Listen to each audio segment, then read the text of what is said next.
Vámonos, Erika. Menos bla bla bla y más realidad. El rollo de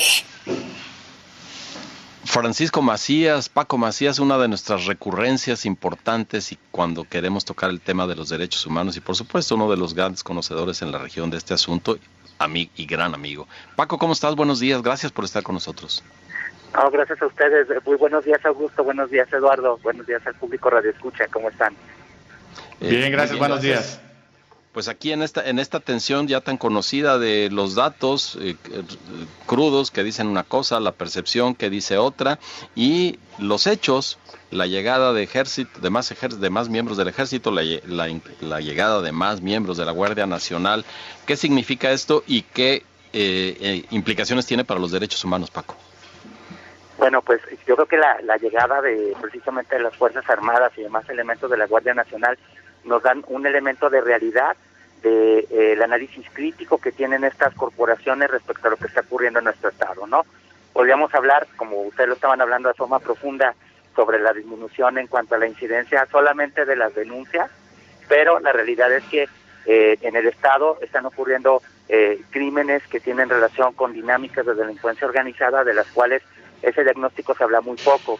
Lo que podemos observar de cosas delicadas que tiene el Estado, como por ejemplo la existencia de fosas clandestinas, las cuestiones de las desapariciones, la incidencia delictiva en cuanto a delitos de alto impacto en materia federal, nos pueden hacer pensar que hay un asunto en el que es de preocupación, más una dinámica como regional, en donde resulta un poco inexplicable que tengamos, por ejemplo, lugares como Michoacán, en donde están llegando ya cerca de los más de 4,000 elementos de las Fuerzas Armadas, y asuntos como en la frontera con Guanajuato, que hay una incidencia delictiva muy fuerte y una presencia muy notoria de Guardia Nacional y de Fuerzas Armadas, y que esto no ocurriera en Jalisco, ¿no? De tal manera que esto es una comprobación, para mí es una comprobación de un diagnóstico en el que Jalisco está empezando a pasar, y no es de ahorita, sino está comenzando a tener una dinámica como la de sus vecinos.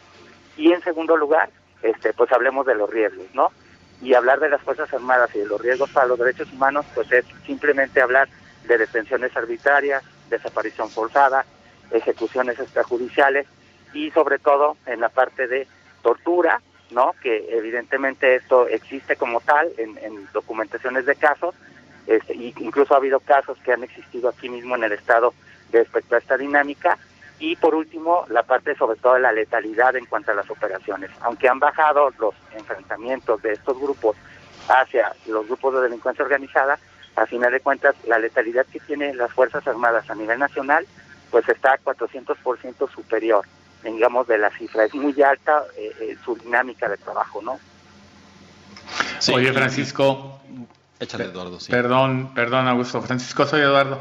Dime una cosa, la presencia del Ejército, de la Guardia Nacional, inhibe, para decirlo en palabras muy claras, sirve de algo, porque, digo, a juzgar por lo que ocurre, por ejemplo, en Michoacán, que además ya están bloqueando caminos, carreteras, poblados enteros, a pesar de que están ahí concentrados, pues no parece que dé eso algún resultado positivo. ¿Tú qué opinas de eso? Porque no sé si sería bueno que tengamos tanta presencia en Jalisco si a final de cuentas no son inhibitorios ni persiguen delitos. Digo, las funciones de la Guardia Nacional ya cuentan con funciones parapoliciales, digamos, ¿no? Que en realidad no las veamos como en la práctica o no sean funcionales a ello, pues ahí tiene que ver con la falta de pericia que tienen precisamente de este tránsito, de funcionar como un ente como paramilitar a una lógica de una policía civil. Ese es precisamente un cuestionamiento. Pero haces una excelente pregunta, porque lo que yo creo es que hay como dos dimensiones en esto.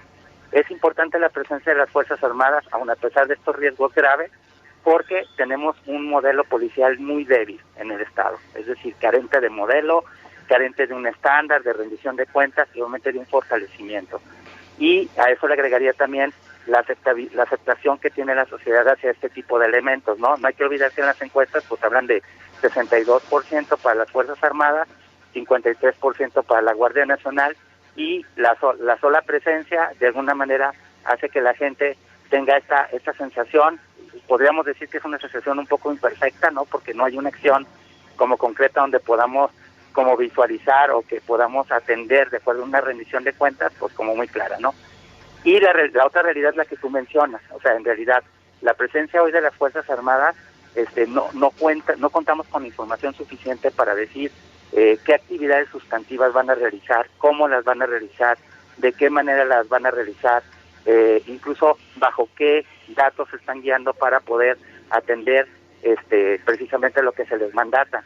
Simplemente pareciera que se incrementa el número de elementos simplemente para hacer una especie como de sellos de forma aleatoria, que en realidad no son funcionales de acuerdo a la dinámica de la delincuencia organizada, ¿no? Entonces, esta es la parte como cuestionable, más luego los resultados que se van dando, ¿no? Donde vemos que hay enfrentamientos con una alta letalidad, con poca puesta a disposición de personas para el sistema de justicia, lo cual nos impide conocer en realidad pues información, hacer labor de inteligencia para poder entender qué es lo que está ocurriendo en el Estado y cómo, ¿no? Y un último elemento, pues también habría que decir que los gobiernos estatales pues viven también de esta percepción.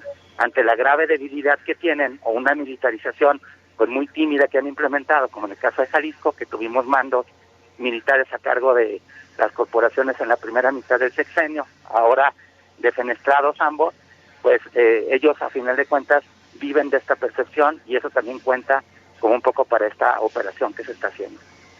Sí, y Paco, tú mencionaste al inicio de tu comentario algo muy importante, eso que pasa y que realmente no sabemos. A mí me gusta cómo nos formamos una idea de la realidad, a partir de los datos, a partir de la percepción, compuesta de muchos elementos, la plática con vecinos, lo que vemos en los medios, lo que sospechamos, lo que nos parece, y este otro asunto que es el que nos tiene platicando contigo, la llegada y el anuncio de llegada de más fuerza militar, de más fuerza de la Guardia Nacional. Y a mí me gusta citar el caso de Jilotlán de los Dolores, que sabemos que tiene graves problemas, al grado que no se pudieron hacer las elecciones. Y si revisas las carpetas de investigación de este primer trimestre de 2022, homicidio doloso, feminicidio, homicidio culposo, secuestro, trata de personas, robo a transeúnte, robo a negocio, ¿qué crees? Es un perfecto cero. En Jilotlán de los Dolores no hay carpetas de investigación abiertas. ¿Eso significa que tenemos cancha para irnos a vivir allá? Incluso a lo mejor ni agentes del Ministerio Público hay en Jilotlán. O sea, de alguna manera es esto precisamente importante que tú mencionas, ¿no? Le apostamos mucho a la presencia, pero no le apostamos al procesamiento a través del sistema de justicia.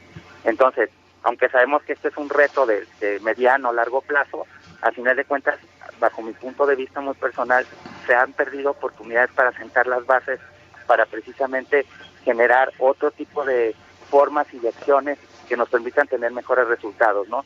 En la medida en que se niegue este tipo de dinámicas y sigamos discutiendo las bonitas gráficas que se dan desde las estadísticas, pues evidentemente eso nos va a llevar siempre a la simplificación, y obviamente la simplificación, aquí, si hay que decirlo con claridad, tiene que ver con personas y con vidas de personas que están en comunidades sufriendo desplazamientos forzados, como en el caso de Teocaltiche, o viviendo escenarios que todo el mundo identificamos como los que se dan en zonas donde las líneas de fuego son mucho más fuertes y dinámicas pues bastante preocupantes, ¿no?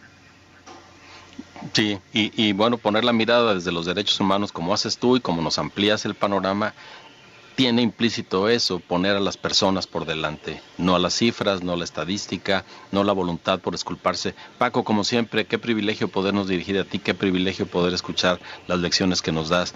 Gracias. No, gracias a ustedes, gracias por la oportunidad, les mando un cordial saludo, un abrazo. Que estés muy bien, Paco, hasta luego. Gracias, buen día, gracias. Eduardo, bueno, pues ahí está, un panorama mucho más completo y a partir de lo que nos dice Paco, por supuesto que lo que nos cuenta la audiencia tiene un valor trascendente. Así es, Augusto.